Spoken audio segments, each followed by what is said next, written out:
কিয়ামতের দিন এক ব্যক্তির সামনে আল্লাহ জান্নাত নিয়ে আসবে, দেখায় দিবে, পর্দা সরায় নিয়ে আসবে, কি পর্দা সরায় জান্নাত দেখায় দিবে। ও তো খুশিতে আত্মহারা হয়ে যাবে, জিজ্ঞাসা করবে এটা কার? আল্লাহ বলবে ছিল তো তোমারই, তুমি যদি আমাকে খাওয়াইতে তো তোমাকে দিয়া দিতাম। বলছে আপনি আবার আমার কাছে খাইতে চাইলেন কবে? আর আপনি চাবেন আমি দিব না, এটা হয়? তো আল্লাহ চিত্র ওর সামনে তুলে ধরবে, আমার নামেই তো, আমার নামের উপরেই তো তোর কাছে চাইছিল এক মুঠ ভাত। যেমন গ্রাম দেশের ভিক্ষুক আগে দেখতাম আইসা বলতো মা এক মুঠ ভাত দেন, এক মুঠ। আপনারা মনে হয় শুনেন টুনেন নাই, ঠিক না? না, আপনারা তো গ্রামই দেখেন নাই, করতে শুনবেন, ঠিক না? এখন কি আর বাংলাদেশ গ্রাম আছে নাকি, ঠিক না? গ্রাম আছে? কোন জায়গায়? কোন জায়গায়? দুর্মিয়া।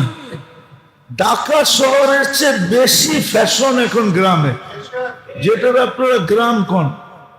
ও খালি নিজেরা কোন হাম লোগোं का বাড়ি है মিয়া। গ্রামে যায় দেখেন এক এক বাড়ি কিরকম বানাইছে। রাগ হয়ে গেলেন না? ঢাকার মানুষ বাইরে বয়ে আছে, শুনলে আবার রাগ হয়ে যাব। গ্রামে গোড়েন যায় দেখেন কেমন কেমন বাড়ি বানায় রাখছে। গ্রাম আছে নাকি বাংলাদেশে? গ্রাম নাই তো, গ্রামেই তো ছিলেন না, কোত্থেকে শুনবেন? আগে গ্রাম দেশ ছিল, ওটা কি গ্রাম বলা হতো? ওইখানে আইসা বলতো মা এক মুঠ ভাত দেন, কি? আবার বলতো একটু পানি মিলাইয়া দিয়েন, আবার বলতো একটু মার মিলাইয়া দিয়েন, ঠিক না? ভাতের মার। আল্লাহ ভিডিও দেখাবে, এই যে দেখ এক মুঠ ভাত চাইছিল, তুই কার ধাক্কা দিয়ে বের করে দিছস? তুই যদি দিতি তো আমাকেই খাওয়ানো হতো। আচ্ছা, একটা যুক্তির কথা বলেন, আপনার আপন জনকে যদি কেউ আদর করে, মায়া করে, স্নেহ করে, মমতা করে, ভালোবাসে, তো এটা তো আপনাকেই করা হলো, ঠিক না? এই সৃষ্টিটা কার? কে বানাইছে মানুষগুলা? ওকে গরিব কে বানাইছে? আপনাকে পাত্তিওয়ালা কে বানাইছে? পাত্তি চিনেন? এটাও তো চিনেন না। থাকেন তো ঢাকা, এটাও চিনেন না। হ্যাঁ, ওকে বারাটিয়া কে বানাইছে? আপনাকে বাড়িওয়ালা কে বানাইছে? হ্যাঁ, আল্লাহ বলে আমাকে খাওয়ানো হতো, তোকে জান্নাত দিয়ে দিতাম, কিন্তু তুই ঘাড় ধাক্কা দিছিস, দেওয়া যাবে না। বাম দিকে দেখ তো দোজক দেখবে আর কাইপা উঠবে, হায় হায় হায়, মৌত থাকলে দেখেই মরা যেত, কিন্তু মরবে না। আল্লাহ বলবে যাও, ওইখানে তোর ঠিকানা। আরেকজনকে জান্নাত দেখাবে, সেও খুশিতে আটখানা হবে। আল্লাহ বলবে কার? ছিল তো তোমারই, যদি তুমি আমাকে কাপড় পরাইতে। আল্লাহ, আপনি কাপড় কবে পরতে চাইলেন? আপনি চাইলেন আর আমি দিব না কাপড়, এটা হয়? আল্লাহ পুরো ভিডিও দেখাবে, দেখ গরিব বলছিল তোর কাছে যে একটা পুরান কাপড়ই আমারে দিয়া দেন।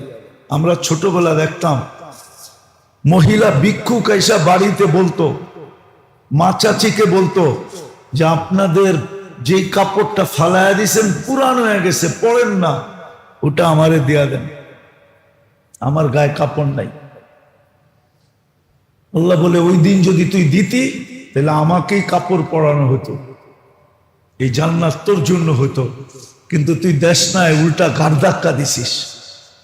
যা বাম দিকে দেখ, দোজক দেখবে আর বলবে যা, ওইখানে তোর ঠিকানা। এই জন্য আর বোকার পরিচয় না দেই, সুযোগ আসছে বুদ্ধিমানের পরিচয় দেন, নাইলে বড় পস্তাইতে হবে। বড় বড় চিৎকার দিব সারাদিন, হায় আফসোস, হায় আফসোস। ইত্তাখাযতু মা'আর রাসূলি সাবিলা, ইয়া লাইতানি ইত্তাখাযতু ফুলানান খলিলা। হায় মোল্লা গো, কথা যদি মেনে নিতাম। আজকে তো আমাদেরকে নিয়ে আপনারা মজাক করেন, মোল্লা কয়া মোল্লা। 2 টাকার মৌলবি আমার সমাজ বলে মাঝে মাঝে দেখি, টক শোতে বসে বলে কয় 2 টাকার মৌলবি।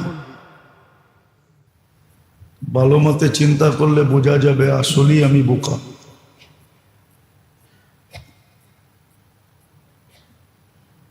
দুনিয়ার কোনো বিষয়ের ব্যাপারে আল্লাহ মানুষকে গ্যারান্টি দেন না, বরং কোরআন এটা বোঝায় যে আল্লাহ নিজের ইচ্ছার উপরে ছাড়ছেন। আল্লাহর ইচ্ছা হবে তো হবে, না হবে তো হবে না। ওমা তাশাউনা ইল্লা আন ইয়াশা আল্লাহ। আল্লাহ চাইলে হবে, নাইলে জান দিলেও হবে না। আর বাস্তবিক এটাই চোখে দেখা যায়। মানুষের এই ছোট জীবনটা যত আশা করে, আকাঙ্ক্ষা করে, বা আশা রাখে, বা আকাঙ্ক্ষা রাখে, বা ইচ্ছা রাখে, শতকরা কয়টা পূরণ হয়? না হওয়ার সংখ্যাই বেশি, খুব কম পূরণ হয়। সবই না হওয়ার সংখ্যায়। না হওয়ার সংখ্যাটা অনেক অনেক বেশি। বোঝা গেল আমার চাওয়া, আমার ইচ্ছা, আমার আকাঙ্ক্ষা, এটার উপরে কোনো গ্যারান্টি নেই।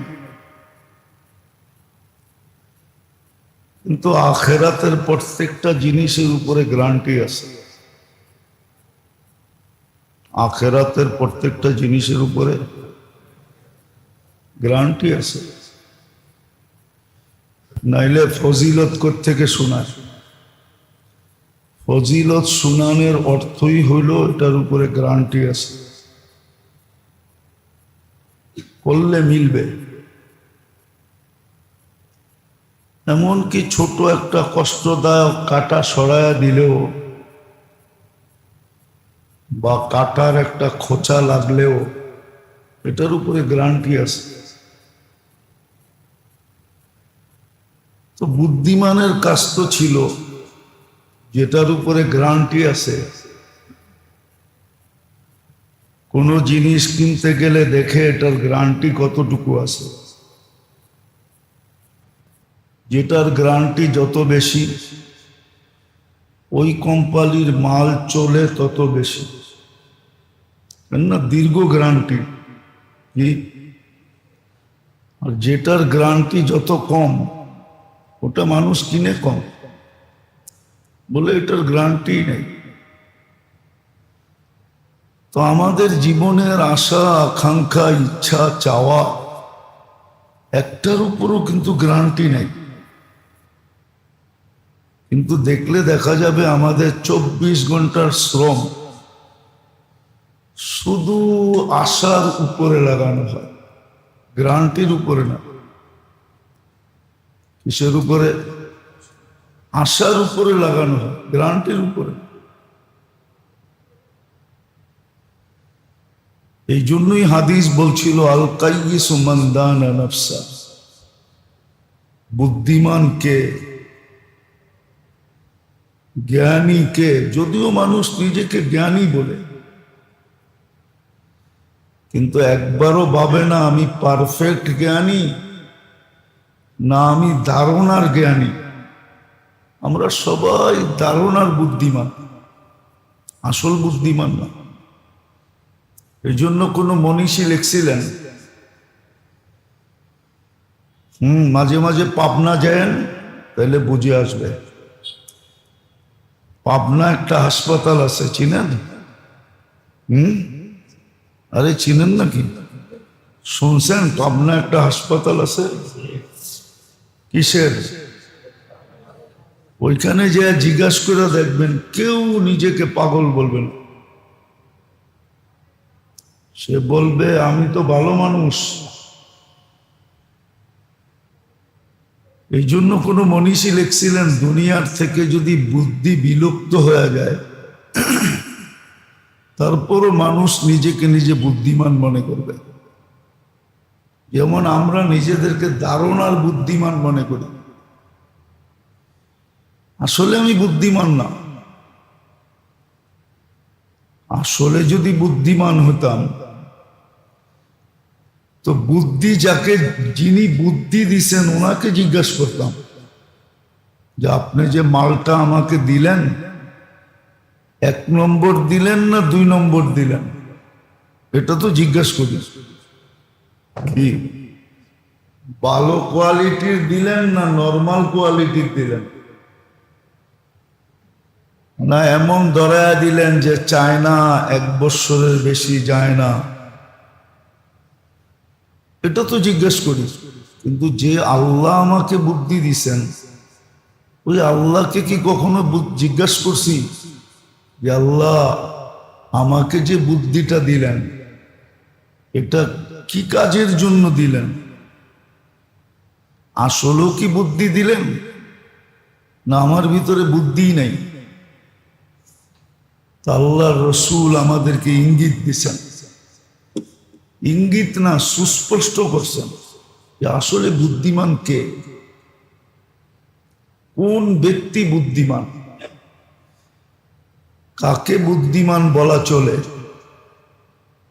একটা হলো আমাদের দৃষ্টিভঙ্গি, আর একটা হলো আল্লাহ রসুলের দৃষ্টিভঙ্গি।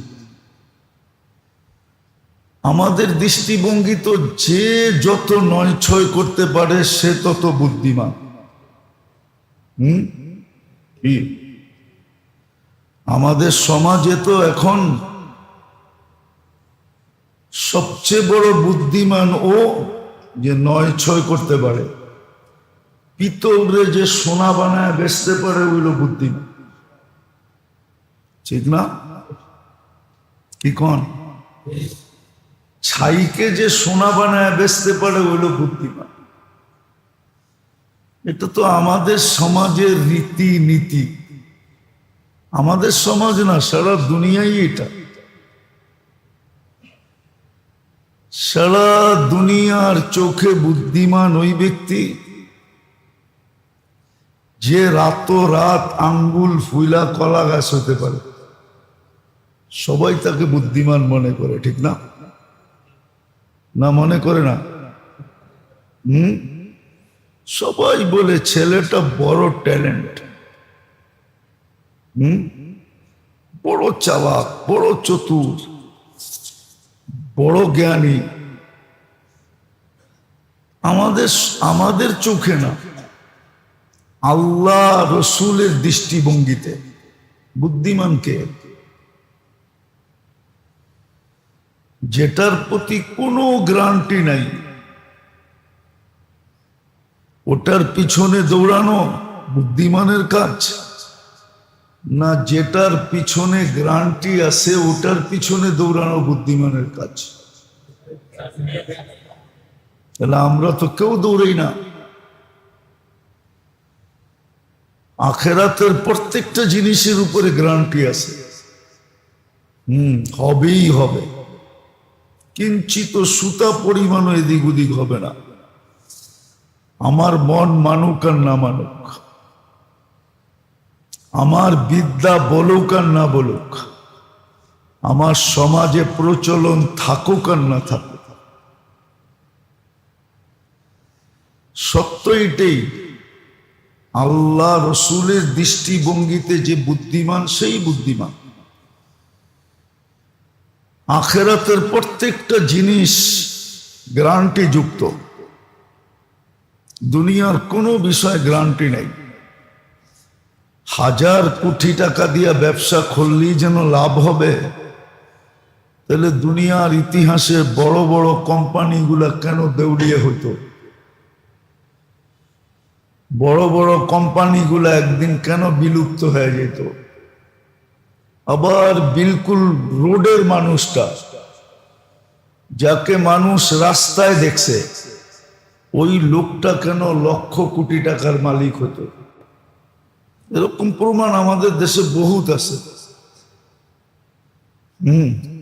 আঙ্গুল দিয়ে দেখাইতে গেলে মানহানির কেস খেতে হবে। আঙ্গুল দিয়া যদি দেখাইতে যাই তাহলে আমার বিরুদ্ধে মানহানির কেস হয়ে যাবে, কিন্তু আঙ্গুল দিয়ে দেখানো যায়, আঙ্গুল দিয়া দেখানো যায়। শত পাওয়া যাবে, হাজারও পাওয়া যাবে। কর্মচারী মালিক হয়ে বসে গেছে, যে মালিক ছিল ফকির হয়ে রাস্তায় ঘুরতেছে, হাজারও আছে, লক্ষ আছে। বুঝে গেল দুনিয়াটার উপরে কোনো গ্যারান্টি নাই। আর এটা কোরআনে সুস্পষ্ট, ওমা তাশাউনা ইল্লা আইয়াশা আল্লাহ। আল্লাহ না চাইলে হবে না। আর আখেরাতের প্রত্যেকটা জিনিসের উপরে গ্যারান্টি আছে, কিন্তু ভালো মতে দেখলে দেখা যাবে যেটার প্রতি কোনো গ্যারান্টি নাই, ওটার পিছেই আমাদের শ্রম সবচেয়ে বেশি। আর যেটার উপরে গ্যারান্টি আছে ওটার উপরে আমাদের শ্রম নাই। একটা উদাহরণ দিই হাদিস থেকে। ফজরের নামাজই তো পড়ে না, আবার নামাজ পড়া সূর্য ওঠা পর্যন্ত বসে থাকবে, এটা তো হয়ই না। তাহলে মর্নিং ওয়ার্ক কে করবে? মর্নিং ওয়ার্ক বুঝেন? এটাও বুঝেন না। সকালে হাঁটবে কে? জগিং করবে কে? যদিও লেখা ছিল মনীষীরা লিখছে, আমরা লিখি নাই। সুবা কি হাওয়া লাখো রুপিয়া কি দাওয়া। সকালের ফজর নামাজের দিকে হাঁটতে হাঁটতে আসলে শরীরে যেই বাতাস লাগে, এটা লাখো টাকার ওষুধের চেয়ে বেশি উপকারী। ফজরের সময় আস্তে আস্তে যে বাতাসটা গায়ে লাগে, এটাকে উর্দুতে বলে নাসিমে সাবা। আর এই বাতাসটা জান্নাত থেকে প্রবাহিত হয়।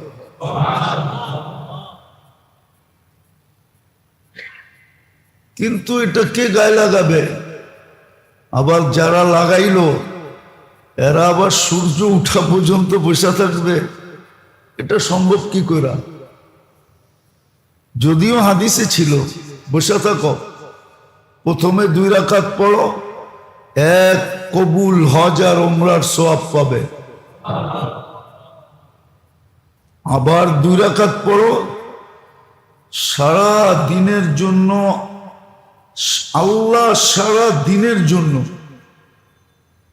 ওই মাগরিব ফজর পর্যন্ত 24 ঘন্টার জন্য তোমার পক্ষে হবে এবং তোমার জন্য যথেষ্ট হবে। এতটুকু কষ্ট করতে তো কেউ রাজি না, কিন্তু এটা গ্যারান্টি ছিল।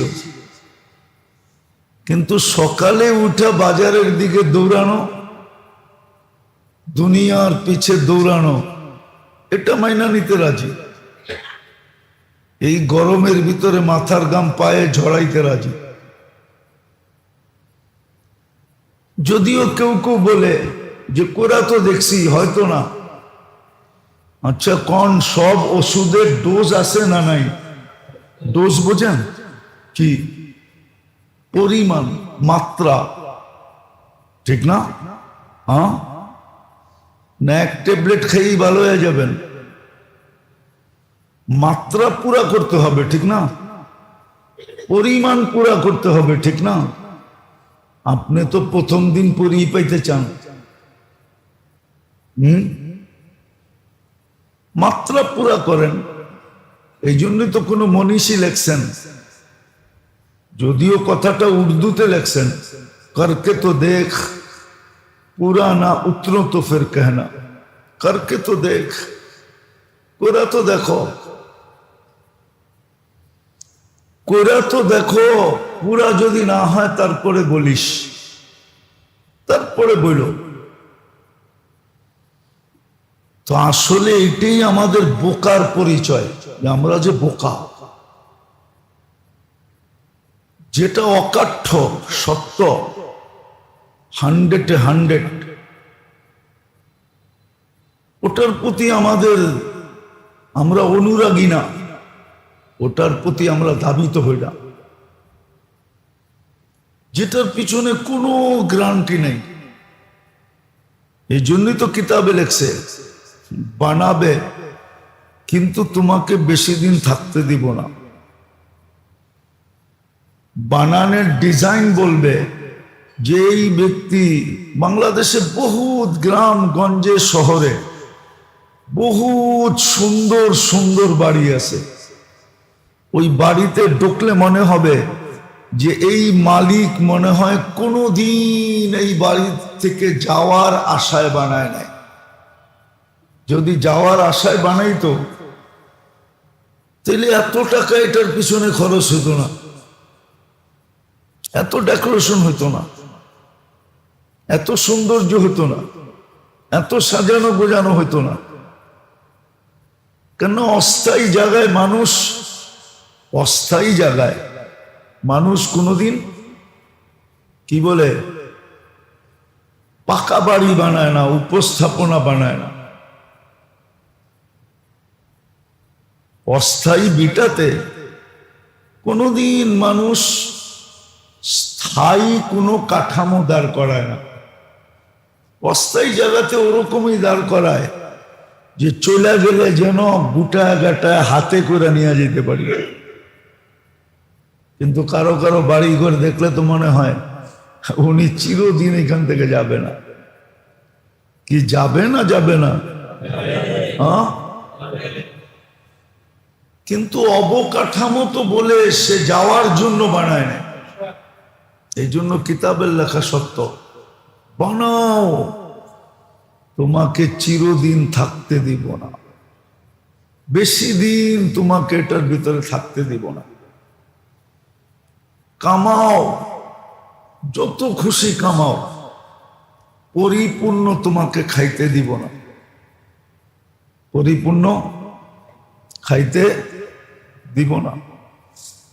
এই জন্য এই কথাটাও সত্য, যার কামাই যত বেশি তার খাওয়া তত কম, তার খাওয়া তত কম, তার খাওয়া তত কম। খায় তো ওরা যাদের কামাই কম, ওরাই খায় বেশি, ওরাই সারাদিন দেখবেন মুখ চালু আছে, হোটেলে সোটেলে রাস্তা ঘাটে চা পায় এটাই খায়। খাইয়া আবার হজমও করে, ঠিক না?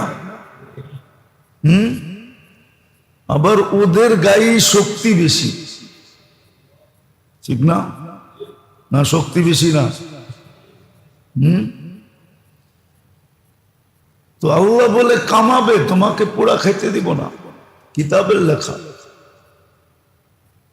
আরেকটা বলছেন জমাও, জমাবে, হাজার হাজার কোটি টাকা জমাবে। আল্লাহর সিদ্ধান্ত, তোমাকে পুরা ভোগ করতে দিব না। তো যেটা আমি বুঝাইতেছিলাম, আমরা আসলেই বোকা, আমাদেরকে বুদ্ধিমান বলা চলে না। আল্লাহ রসুলের দৃষ্টিভঙ্গিতে দুনিয়াওয়ালা তো আমাদেরকে বড় বুদ্ধিমান বলে, চালাক বলে, চতুর বলে।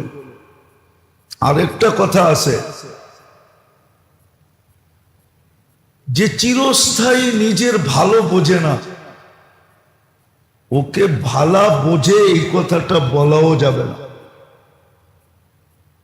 যে চিরস্থায়ী নিজের মঙ্গল বোঝে না। আমরা যদি চিরস্থায়ী নিজের মঙ্গল বুঝতাম, চিরস্থায়ী নিজের মঙ্গল যদি বুঝতাম, আমরা শুধু দুনিয়ার মঙ্গল বুঝি, চিরস্থায়ী মঙ্গল আমরা বুঝি না। আমরা শুধু দুনিয়ার মঙ্গল বুঝি, ক্ষণস্থায়ী মঙ্গল বুঝি। চিরস্থায়ী মঙ্গল যদি বুঝতাম, তাহলে আমাদের সমাজে কোনোদিন অন্য কেস হইলে হতে পারত, কিন্তু সিভিল কেস কোনোদিন হতো না। একজনে আরেকজনেরটা কোনোদিন জোর করে দখল করত না, বক্ষণ করত না। কারণ এটা সুস্পষ্ট কথা, যে যারটা দখল করবে, বক্ষণ করবে অনৈতিকভাবে, কিয়ামতের দিন ওইটা তার গলায় ঝুলাইয়া উঠাবে। আপনার গলায় ওটা ঝুলন্ত থাকবে, দুনিয়া এই চিত্র দেখবে। এই জন্যই তো আল্লাহ 1 লক্ষ লোককে কিয়ামতের দিন দর্শক বানাবে। দর্শক, হাদিসে আছে 7 দল লোক কিয়ামতের মাঠে আরশের ছায়ার নিচে দর্শকের ভূমিকা নিবে। দর্শকের, ওরা বসে বসে দেখতে থাকবে, দেখতে থাকবে। আর একজন আরেকজনকে বলতে থাকবে, দেখ এই সুযোগটা আমাদের সামনেও আসছিল, কিন্তু আমরা ব্যবহার করি নাই। আখেরাতের জন্য, আখেরাতের ভয়ে যদি ব্যবহার করতাম, তাহলে আজকে আমাদের দশা এরকম হতো। আপনি কারো 1 বিঘা জমি নেন না, অনৈতিকভাবে দখল করেন না, কিয়ামতের দিন ওটাকে পুরা ড্রিল দিয়ে কাটা হবে। জমিনের স্তর 7টা, এই 7 স্তর পর্যন্ত কাটায়া গলার ভিতরে রিং বানায় ঢুকায় দেওয়া হবে। আর 50,000 বৎসর এটা নিয়ে দাঁড়ায় থাকতে হবে, লড়তেও দিবে না। লা ইয়াজাল কদম, আমরা বানায় বলতেছি না, পাও হেলাইতে দিবে না। লা ইয়াজাল কদম। কিয়ামতের দিন আল্লাহর প্রথম ঘোষণা হবে, কুলতু ফাসামিআতু, দুনিয়ায় তুই বলছস আমি শুনছি, কোনো প্রতি উত্তর করি নাই। আল্লাহ প্রতি উত্তর করে? প্রতি উত্তর দেয়? কিচ্ছু বলে না। এই জন্য তো মানুষ নাস্তিক হয়। যারা নাস্তিক হয়েছে ওরা এটি ভাবতে ভাবতেই হয়েছে যে এত বলে পাওয়ারফুল হুজুররা বলে, কিন্তু কোনো প্রতিরোধ তো দেখি না, প্রতিবাদ তো দেখি না, কোনো অ্যাকশন তো দেখি না। তাইলে মনে হয় হুজুরদের কথাটাই মিথ্যা। তো কিয়ামতের দিন আল্লাহ ঘোষণা দিবে, কুলতু ফাসামিআতু, তুমি বলছো আমি শুনছি, কিচ্ছু বলি নাই। ফাআলতু ফানাযারতু, তুমি সারাদিন গুনাহ করছো, আমি তাকায় তাকায় দেখছি। কি আজকে তাকায় তাকায় দেখেন না? নাহলে 24 ঘন্টা আপনি ভোগ করেন কাঠটা, কাঠটা ভোগ করেন। সব বাদেই দিলাম, সব বাদেই দিলাম। আপনি ডাক্তারকে জিজ্ঞাসা করেন, ডাক্তারকে যে জিজ্ঞাসা করেন যে আজকে ঢাকা শহরে গরম গায়ে লাগতেছে 41, এই তাপটা যদি আমার ভিতরে শ্বাস প্রশ্বাসের সাথে যেত, তাইলে আমার ভিতরে শ্বাসনালীটা কি হইতো? যান কোনো ডাক্তারকে জিজ্ঞেস করেন, যান। কোন ডাক্তার তো এখানে নাই, থাকলে ওকে জিজ্ঞেস করেন। ডাক্তার নাই, থাকলে ওরে যে জিজ্ঞেস করেন যে শরীরে গরম লাগে 50, এই হজ আসতেছে, হজ হবে জুনে। আরে না, আগামী মাসে। এপ্রিল মে বৈশাখ জ্যৈষ্ঠ হলো আসল গরম। ওই গরমের ভিতরে হজ হবে। ওই দিন দেখেন সৌদি আরবের টেম্পারেচার কতটুকু থাকে। ওই আগুনে পোড়া রুগী নিয়া ডাক্তার আশ্বস্ত থাকে যার শ্বাসনালীতে কোনো সমস্যা হয় না।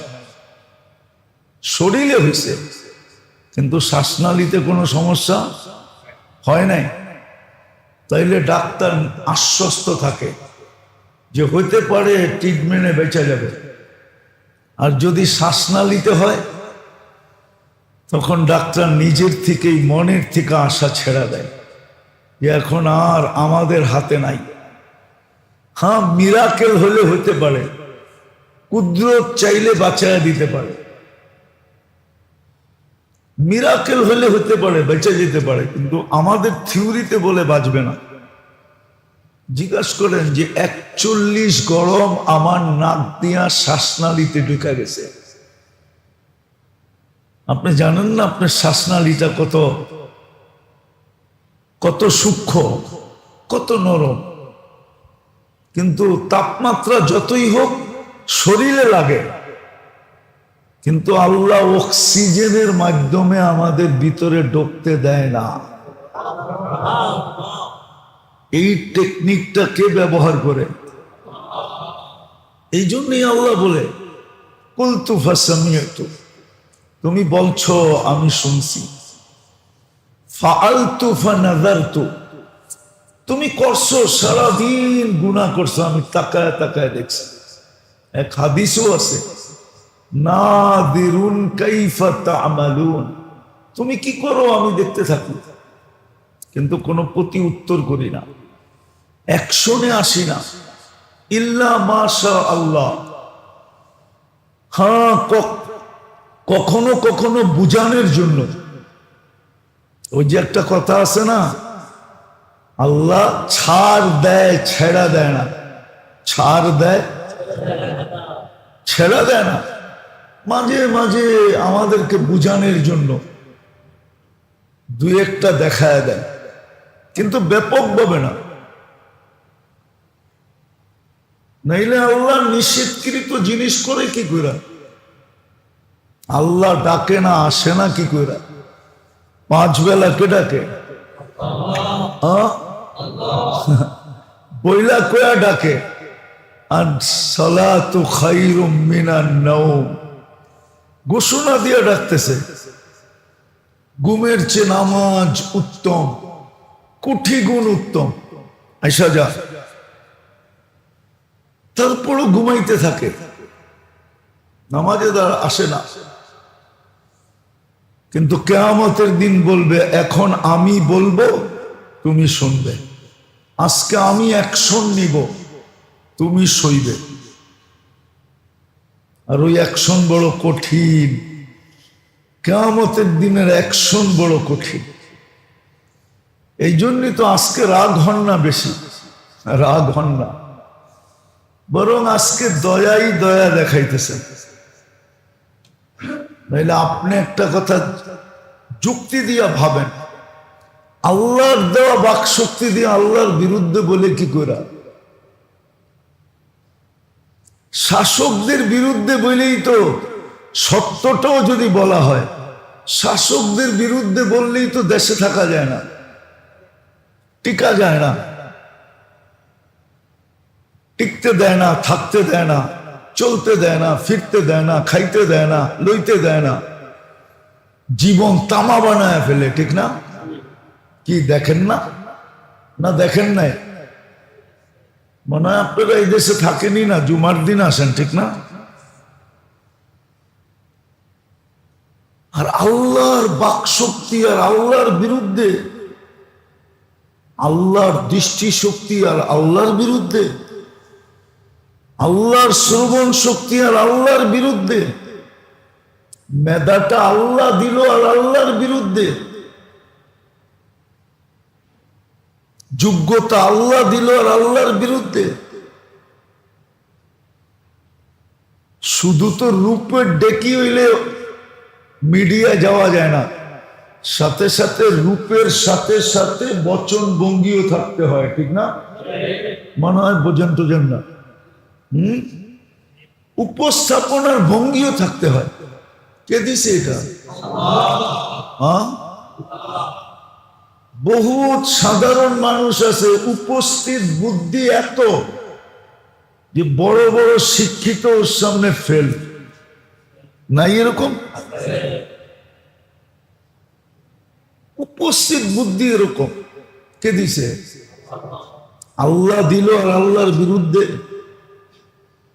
সত্য এটাই, আল্লাহ আজকে অ্যাকশন নিতেছেন, কালকে নিবেন। তো আমি যেটা বুঝাইতেছিলাম, আমরা বাস্তবেই বোকা। বোকা যদি না হইতাম, দুটা কারণ দেখাইতেছি। একটা কারণ দেখাইতেছি, আমরা বোকা। বোকা যদি না হইতাম, তাহলে যেটা 100% গ্যারান্টি আখিরাত, ওটার জন্য আমরা এত অলস হইতাম না। বোকা দেখেই অলস। আর যেটার প্রতি কোনো গ্যারান্টি নাই, কোনো গ্যারান্টি নাই, ওটার পিছে এত দৌড় কখনো দিতাম না। কখনো ওটার পিছনে এত দৌড় হতো না।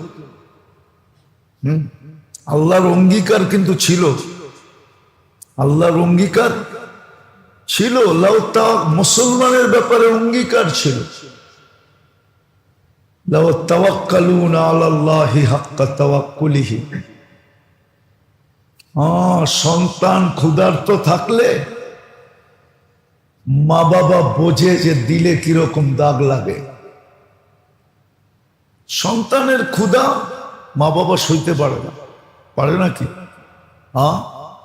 মুসলমান ক্ষুধার্ত থাকবে, এটা আল্লাহ কি করে সইবে?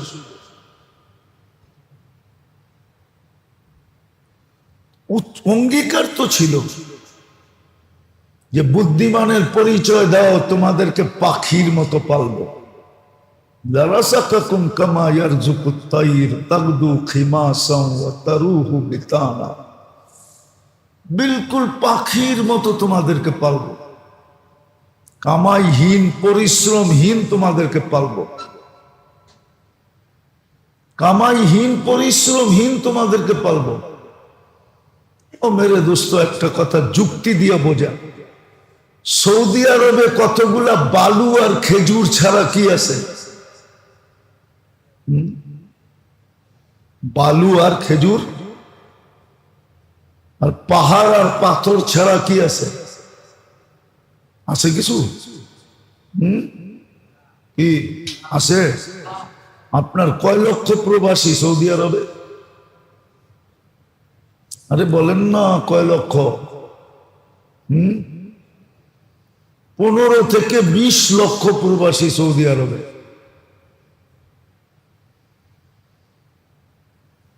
এত মানুষের, ওদের প্রবাসী, ওদের জনসংখ্যার 3 গুণ বেশি শুধু প্রবাসী। সৌদি আরবে 2.25 লক্ষ, 2.25 কোটি জনসংখ্যা। জনসংখ্যার চেয়ে অনেক গুণ বেশি প্রবাসী। এত উন্নত হলো কি করে? শুধু মাটির নিচের থেকে তেল উঠা, তেল। কি তেলের কারণেই তো। তেলকে দিছে। যদিও সঠিক বন্টন নাই, সঠিক বন্টন যদি থাকতো, মিডিয়ায় কথা চলে যাবে। সঠিক বন্টন যদি থাকতো, তাইলে ওই দেশের প্রত্যেক মানুষ 24 ঘন্টা ঘুমায়া ঘুমায়া খাইত। সঠিক বন্টন নাই, সঠিক বন্টন দুনিয়ার কোথাও নাই। মুসলমান দুনিয়ায় নাই, সঠিক বন্টন নাই, সঠিক বন্টন নাই, দুনিয়ার কোথাও নেই। এই জন্যই তো আমাদের দেশের ভিসা আমেরিকা বন্ধ করে দিছে। ভিসা দেয় না। কেন? এই কারণেই 70% বাঙালি এখানে যাওয়ার পরে সরকারি বাতা নিয়ে বসা বসা খায়, কাজ করে না, কর্ম করে না। এটা দেখে এখন বাধা দিয়া বন্ধ করে দিছে যে না, আর আনা যাবে না। সবগুলা এসা ভাতা নিবে আর বয়ে বয়ে খাবে।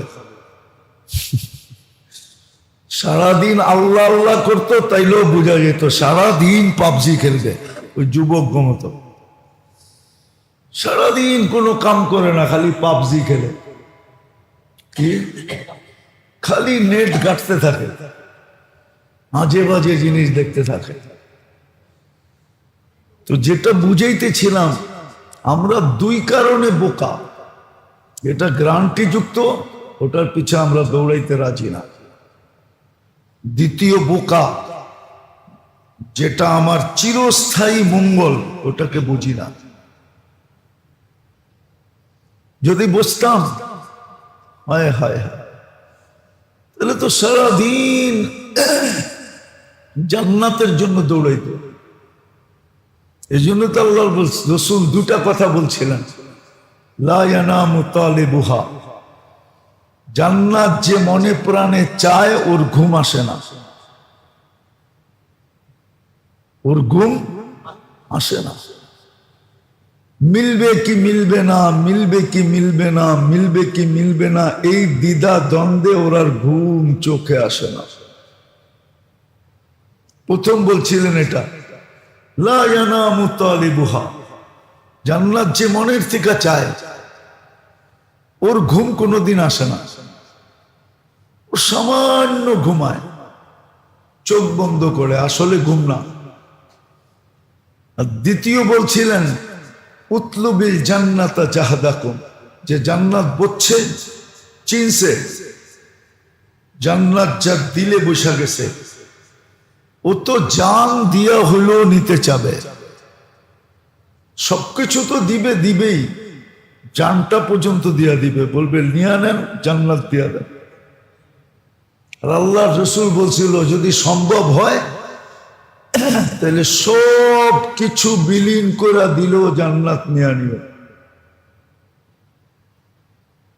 তোমার জান বিলীন করে হলো জান্নাত নিয়ে নিও। আবার এটাও যুক্তি দিছে, আমি কিন্তু চোখে দেখা আইসা বললাম, ঘুরা আইসা বললাম, দেখা আইসা বললাম, নিয়ে নিও। যার বুঝে আসছে সে নিয়ে নিছে, সে সারাদিন তালাশ করে জান্নাত নেওয়ার কোনো স্কোপ পাওয়া যায় কিনা। অথচ আমরা বলতে বলতে গলা শুকায় ফেলছি পুরা রমজান, বলতে বলতে গলা শুকায় ফেলছি যে এক ঢোক পানি দিয়া জান্নাত নেওয়া যায়। কিন্তু আমিও আমার মহল্লা, এই মহল্লার মানুষকে কাউকে রাস্তায় নামাইতে পারি না, যে ও আজানের 2 মিনিট আগে গলিতে দাঁড়ায় পথিক তালাশ করত, যে কোনো পথিক আছে কিনা, কোনো পরদেশি মেহমান আছে কিনা। তাহলে তো প্রতিদিন আসরের পরে এলান করত যে ভাই কোনো পরদেশি দূর দূরান্তের মানুষ আসো কিনা, তাইলে বসা যাও, যাও না, ইফতারটা করে যেও।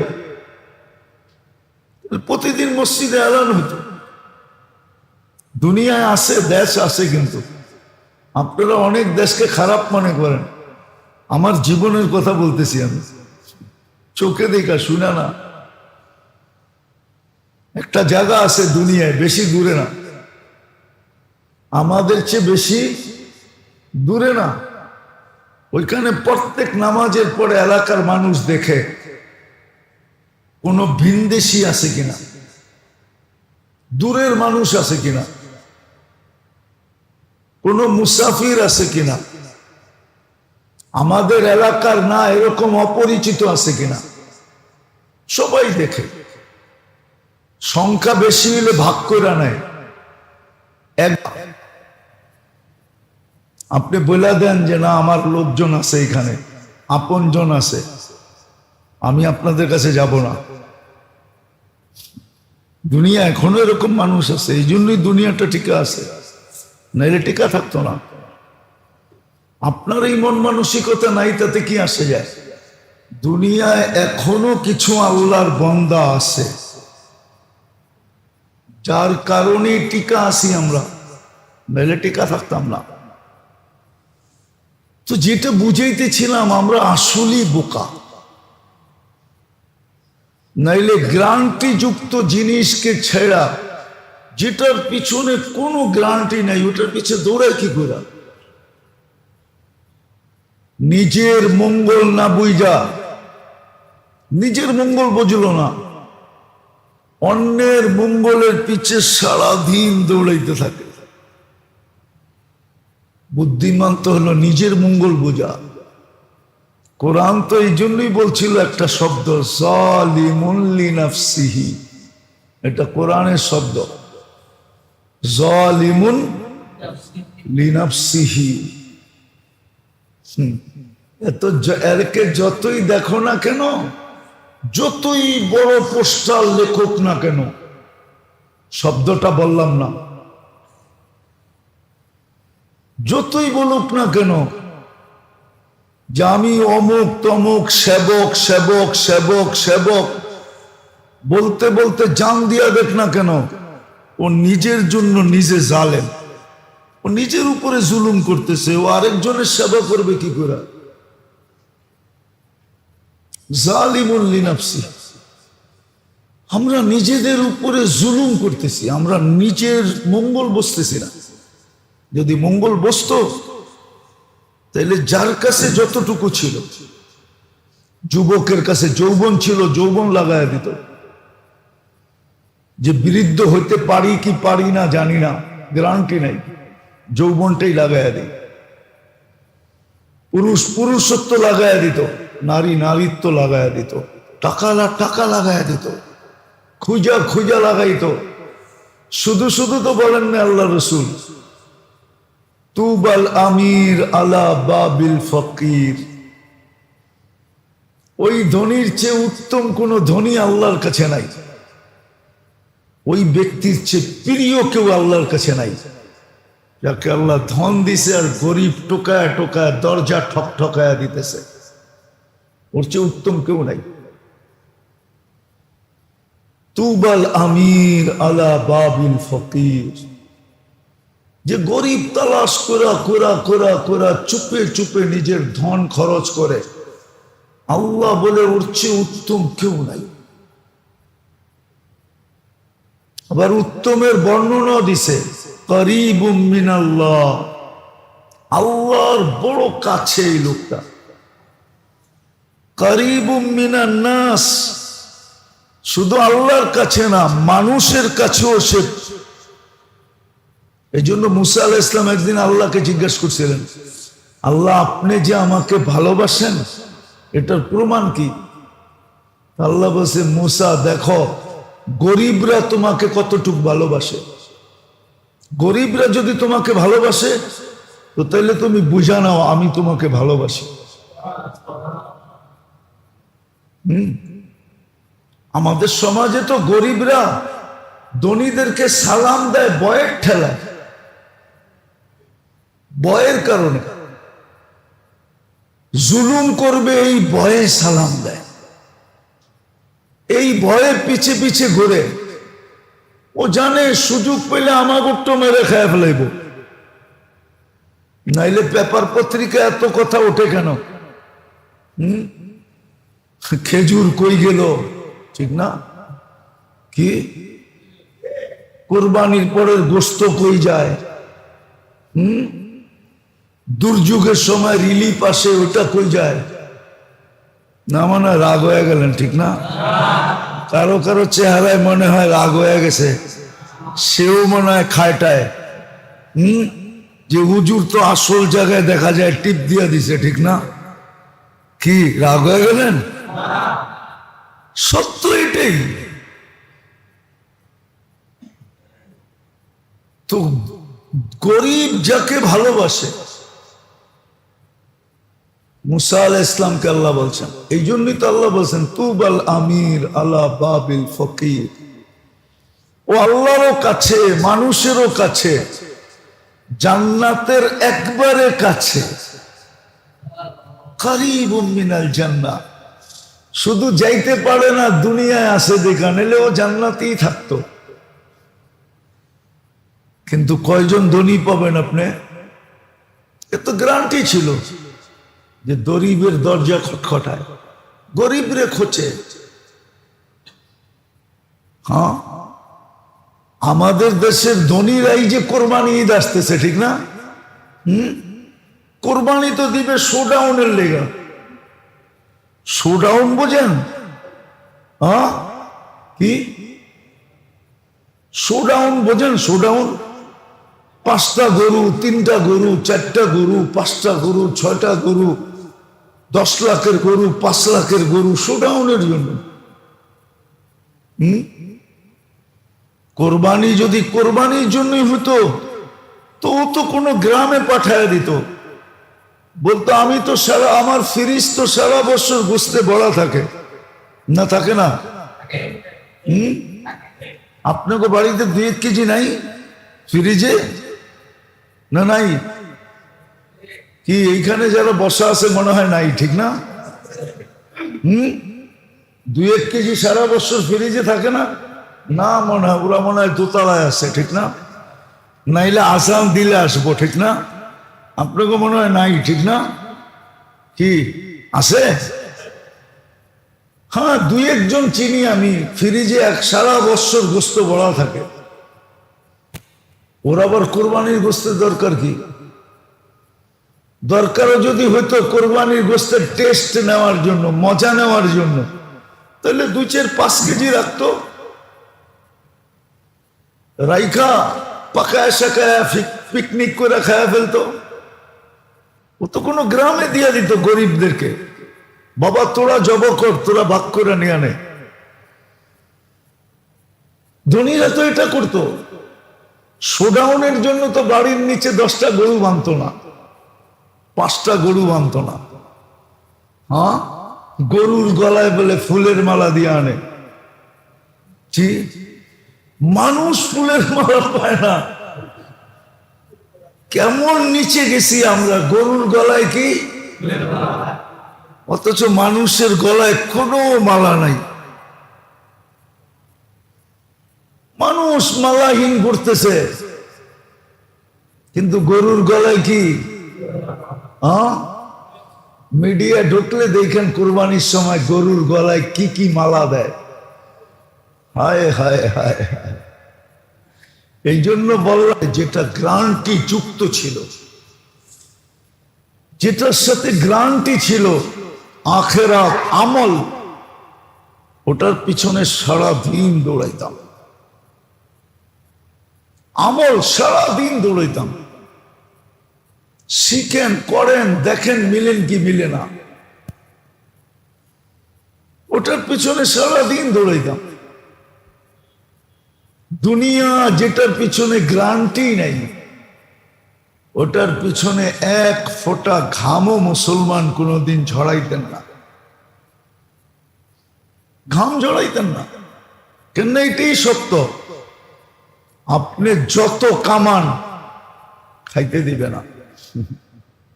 খাইতে, খাওয়ার থেকে আপনার রুচি উঠায় নিবে। রুচি হয়তো রুচি উঠায় নিবে, নাইলে প্রতিবন্ধকতা সৃষ্টি করে দিবে। কি প্রতিবন্ধকতা সৃষ্টি করে দিবে? আপনি খাইতে পারবেন না, খালি দেখবেন তাকায় তাকায়। আর বাড়ির চাকর বাকর আপনার দিকে দেখবে আর মনে মনে হাসবে আর খালি মারতে থাকবে, আপনি শুধু দেখতে থাকবেন। আপনি তাকায় তাকায় দেখবেন, খেতে পারবেন না।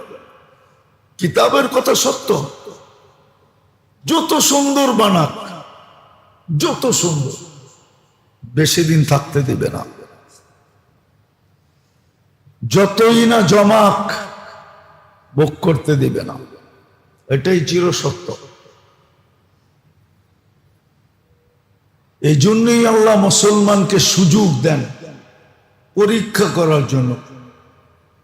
লিউমাইয়িজা, পৃথক করার জন্য, যে বুদ্ধিমানকে নির্বোধকে, যেটা গত জুমায়ও চলতেছিল। এই যে জিলকাদা, জিলহজ্জা, মুহররম 3 মাস, এই যে সুযোগ আবার আসলো, হারাম মাস 3টা, এই মাসে যে আল্লাহর আবেদন ছিল, অনুরোধ ছিল। এই জন্য গত জুমায়ও মনে হয় বলছিলাম যে করণীয় কি, করণীয় কি, দুটাই করণীয়।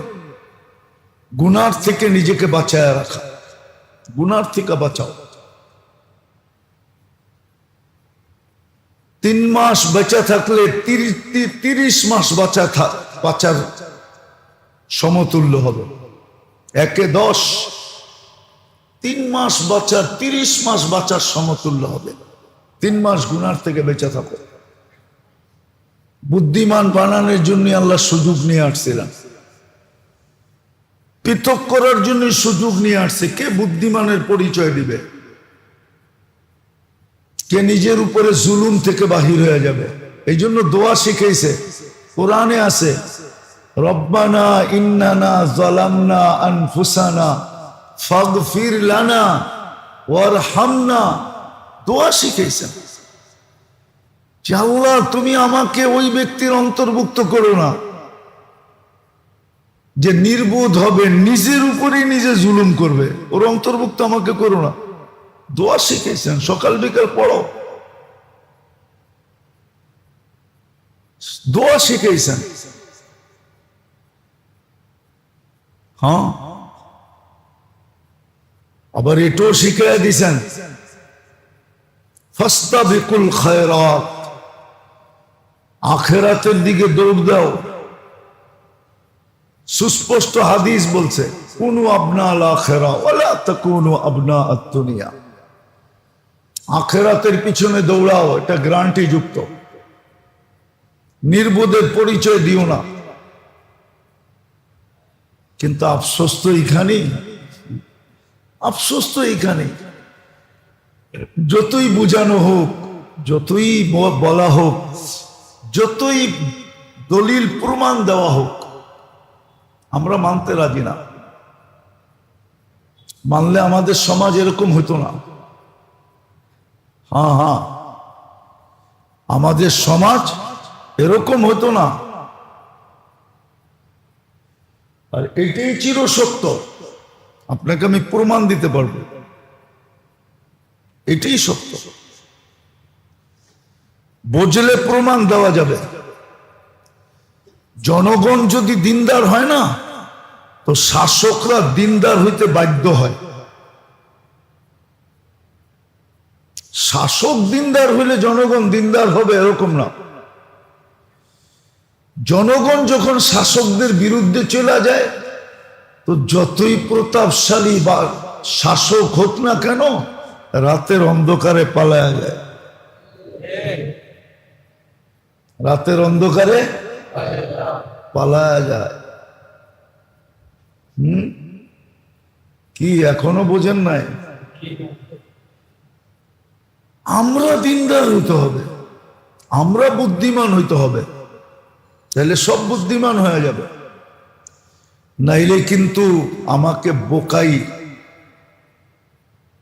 শুধু বোকা হইলে হতো, সাথে সাথে জালেমও।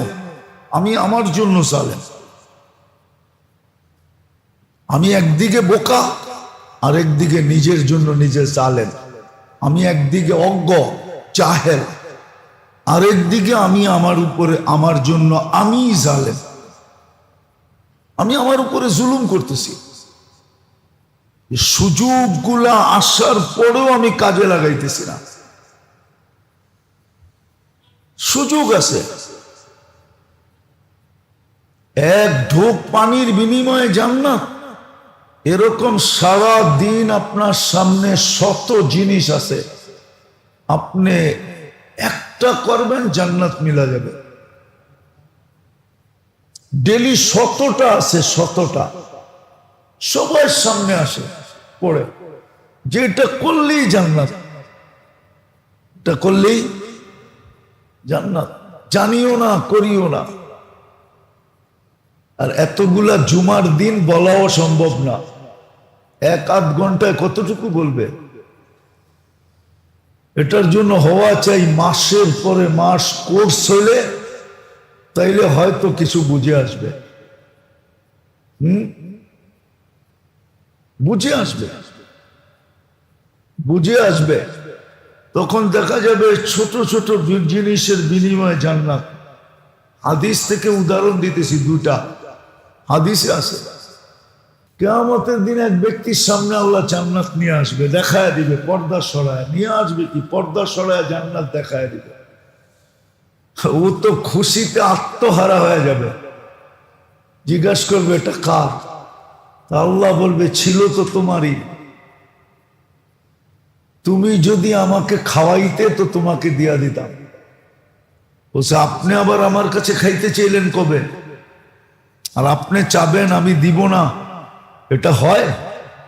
তো আল্লাহ চিত্র ওর সামনে তুলে ধরবে। আমার নামেই তো, আমার নামের উপরেই তো তোর কাছে চাইছিল 1 মুঠ ভাত। যেমন গ্রাম দেশের ভিক্ষুক আগে দেখতাম, আইসা বলতো মা 1 মুঠ ভাত দেন। 1 মুঠ। আপনারা মনে হয় শুনেন নাই, ঠিক না? না, আপনারা তো গ্রামই দেখেন নাই, করতে শুনবেন, ঠিক না? এখন কি আর বাংলাদেশ গ্রাম আছে নাকি, ঠিক না? গ্রাম আছে? কোন জায়গায়? কোন জায়গায়? দুর্মিয়া। ঢাকা শহরের চেয়ে বেশি ফ্যাশন এখন গ্রামে, যেটার আপনারা গ্রাম কোন। ও খালি নিজেরা কোন হাম লোগোं का বাড়ি হ্যাঁ মেয়া। গ্রামে যায় দেখেন এক এক বাড়ি কিরকম বানাইছে। রাগ হয়ে গেলেন না? ঢাকার মানুষ বাইরে বয়ে আছে, শুনলে আবার রাগ হয়ে যাব। গ্রামে গোড়েন যায় দেখেন কেমন কেমন বাড়ি বানায় রাখছে। গ্রাম আছে নাকি বাংলাদেশে? গ্রাম নাই তো। গ্রামেই তো ছিলেন না, কোত্থেকে শুনবেন? আগে গ্রাম দেশ ছিল, ওটা কি গ্রাম বলা হতো? ওইখানে আইসা বলতো মা 1 মুঠ ভাত দেন। কি? আবার বলতো একটু পানি মিলাইয়া দিয়েন। আবার বলতো একটু মার মিলাইয়া দিয়েন, ঠিক না? ভাতের মার। আল্লাহ ভিডিও দেখাবে, এই যে দেখ 1 মুঠ ভাত চাইছিল, তুই কার ধাক্কা দিয়ে বের করে দিছস? তুই যদি দিতি তো আমাকেই খাওয়ানো হতো। আচ্ছা, একটা যুক্তির কথা বলেন। আপনার আপন জনকে যদি কেউ আদর করে, মায়া করে, স্নেহ করে, মমতা করে, ভালোবাসে, তো এটা তো আপনাকেই করা হলো, ঠিক না? এই সৃষ্টিটা কার? কে বানাইছে মানুষগুলা? ওকে গরিব কে বানাইছে? আপনাকে পাত্তিওয়ালা কে বানাইছে? পাত্তি চিনেন? এটাও তো চিনেন না। থাকেন তো ঢাকা, এটাও চিনেন না। হ্যাঁ, ওকে বারাটিয়া কে বানাইছে? আপনাকে বাড়িওয়ালা কে বানাইছে? হ্যাঁ, আল্লাহ বলে আমাকে খাওয়ানো হতো, তোকে জান্নাত দিয়ে দিতাম, কিন্তু তুই ঘাড় ধাক্কা দিছিস, দেওয়া যাবে না। বাম দিকে দেখ তো দোজক দেখবে আর কাইপা উঠবে, হায় হায় হায়, মৌত থাকলে দেখেই মরা যেত, কিন্তু মরবে না। আল্লাহ বলবে যাও, এখানে তোর ঠিকানা। আরেকজনকে জান্নাত দেখাবে, সেও খুশিতে আটখানা হবে। বলবে কার? ছিল তো তোমারই, যদি তুমি আমাকে কাপড় পরাইতে। আল্লাহ, আপনি কাপড় কবে পরতে চাইলেন? আপনি চাইলেন আর আমি দিব না কাপড়, এটা হয়? আল্লাহ পুরো ভিডিও দেখাবে, দেখ গরিব বলছিল তোর কাছে যে একটা পুরান কাপড়ই আমারে দিয়া দেন। আমরা ছোটবেলা দেখতাম মহিলা ভিক্ষুক এসে বাড়িতে বলতো, মা চাচিকে বলতো যে আপনাদের যে কাপড়টা ফালাইয়া দিয়েছেন পুরান হয়ে গেছে, পরেন না, ওটা আমারে দিয়া দেন। আমার গায়ে কাপড় নাই। আল্লাহ বলে ওই দিন যদি তুই দিতি তাহলে আমাকেই কাপড় পরানো হতো, এই জান্নাত তোর জন্য হতো, কিন্তু তুই দেশ নাই, উল্টা ঘাড় ধাক্কা দিছিস। যা বাম দিকে দেখ, দোজক দেখবে আর বলবে যা ওইখানে তোর ঠিকানা। এই জন্য আর বোকার পরিচয় না দেই, সুযোগ আসছে বুদ্ধিমানের পরিচয় দেন, নাইলে বড় পস্তাইতে হবে। বড় বড় চিৎকার দিব সারাদিন, হায় আফসোস, হায় আফসোস, ইত্তাখাযতু মা'আর রাসূলি সাবিলা, ইয়া লাইতানি ইত্তাখাযতু ফুলানান খলিলা। হায় মোল্লা গো, কথা যদি মেনে নিতাম। আজকে তো আমাদেরকে নিয়ে আপনারা মজাক করেন, মোল্লা কয়া মোল্লা, 2 টাকার মৌলবি। আমার সমাজ বলে মাঝে মাঝে দেখি, টক শোতে বৈশা বলে, কয় 2 টাকার মৌলবি। ও গয়না দেখছে কোনোদিন 2 টাকার মৌলবি? 2 টাকার মৌলবি বলে। আজকে আপনি করতে পারেন, আজকে আমাদের কথা উড়াইয়া দিতে পারেন, কিন্তু একদিন আসবে ইনশাআল্লাহ। এই জন্য চিৎকার দিয়া যাইতেছি, বুঝাইতে চাইতেছি, বোঝেন, কাজে দিবে।